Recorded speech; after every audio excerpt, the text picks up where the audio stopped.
So this is a new comedy by director Lawrence Lamont, starring Keke Palmer and SZA as Dreux and Alyssa, who are roommates living in L.A. A little hard on times. Their rent is due, but they find out that Alyssa's boyfriend has taken their rent money and invested in dupe T-shirts or some sort of scheme, and so they're on a quest to pay the rent. They have to go on an adventure.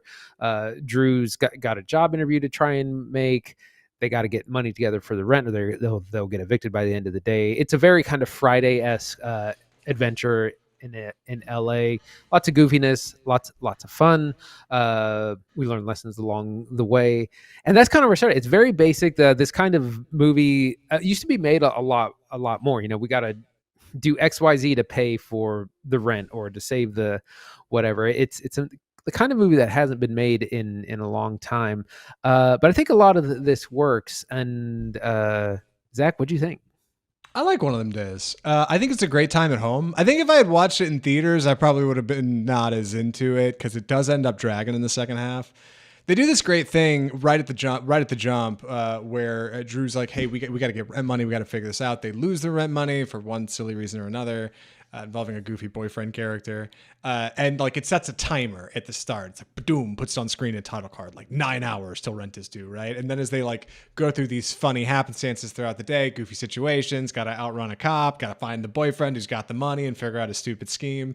Maybe we could try to donate blood. Like our day moves forward.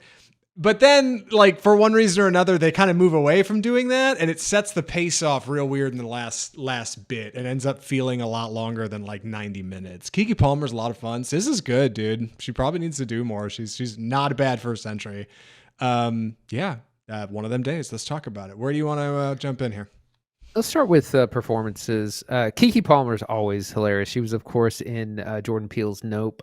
And she can be seen all around Hollywood. So she does a lot of red carpet stuff. She's always a joy. And her character, Drew, is kind of the more buttoned up, more responsible character. She has a job at some sort of restaurant, and she's hoping to move up into management. She has this interview at the end of the day that she's really worried about and wants to make a good impression.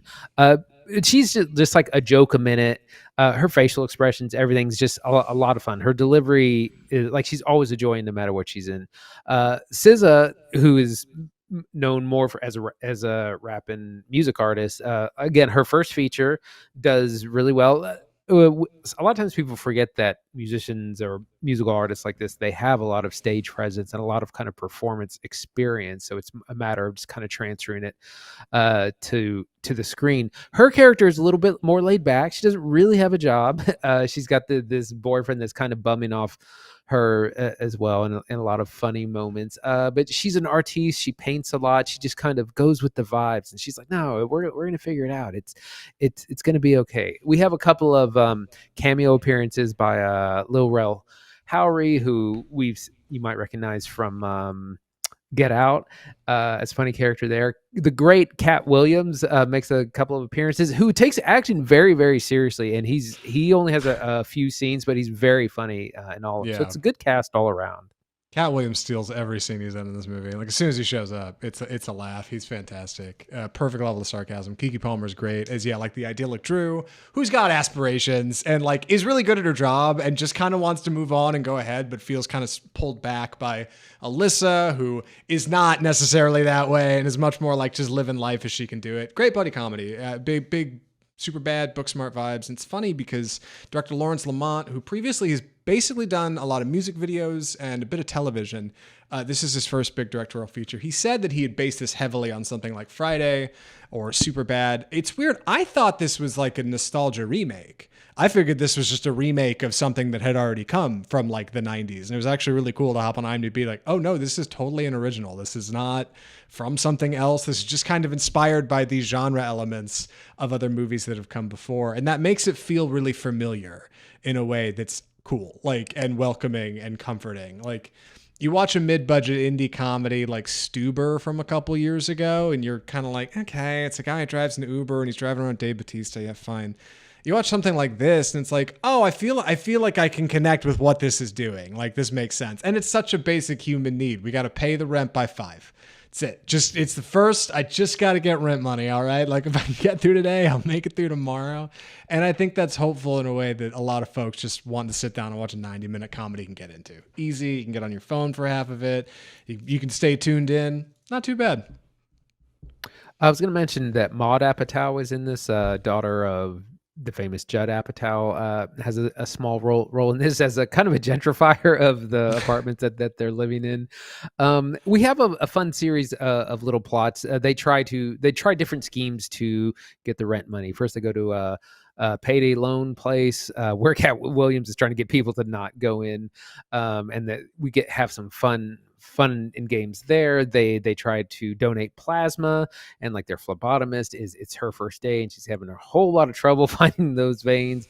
That seems really bloody for something kind of gross, but there's a lot of schemes that like they come with that they try to get these shoes that are hanging on a power line to sell, and everything like kind of looks like it's going to work, and then it fails. We also have some subplots of again SZA's relationship with her deadbeat boyfriend, who's also cheating on her with this other person who's chasing after them the whole movie in a fun way. And then there's a little bit of a side plot romance between Keke Palmer's character and a character named Maniac, which is a little thin. It's not very well developed, but it's a fun little element too. So you string enough together enough of these little subplots and comedy bits that like it more or less works.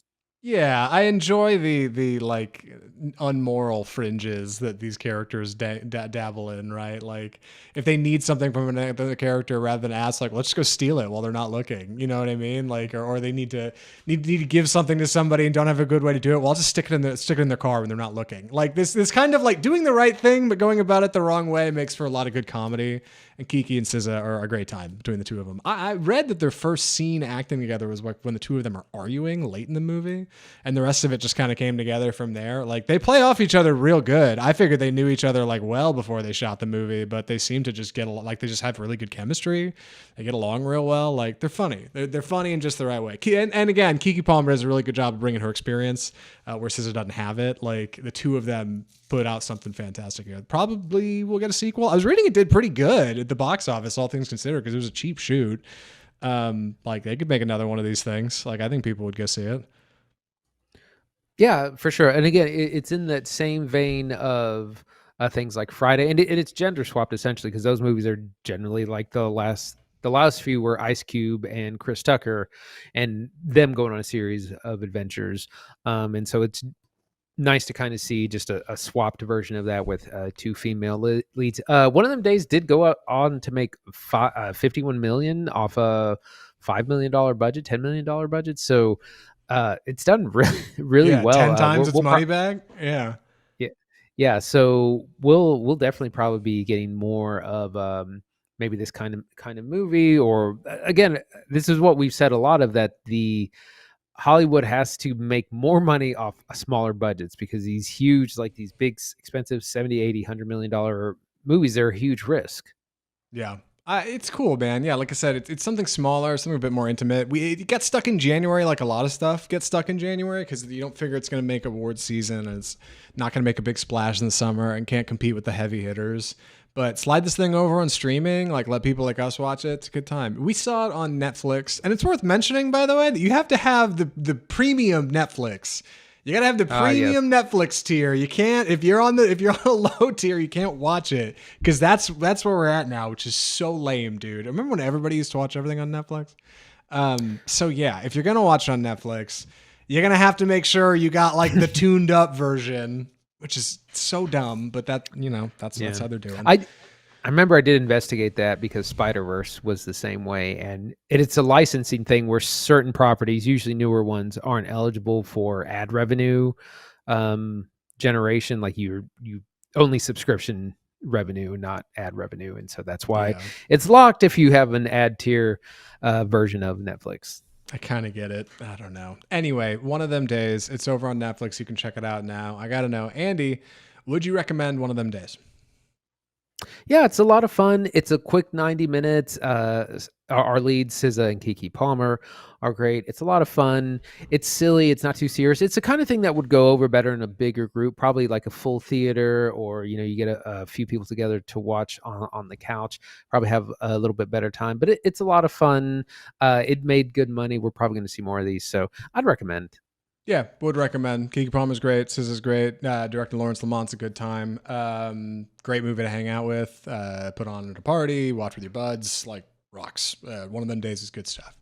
Would recommend. And with that, we're going to move on. A little bit of TV coming up on the podcast, which we don't do a lot. If you saw the thumbnail, it says film review, but every once in a while we like to step into new spaces, things that are particularly cinematic. And this is something special. This is something different. We talked about it a little bit last week, but Andy's going to be summarizing it briefly before we jump into it. So, Andy, please take it away. Adolescence.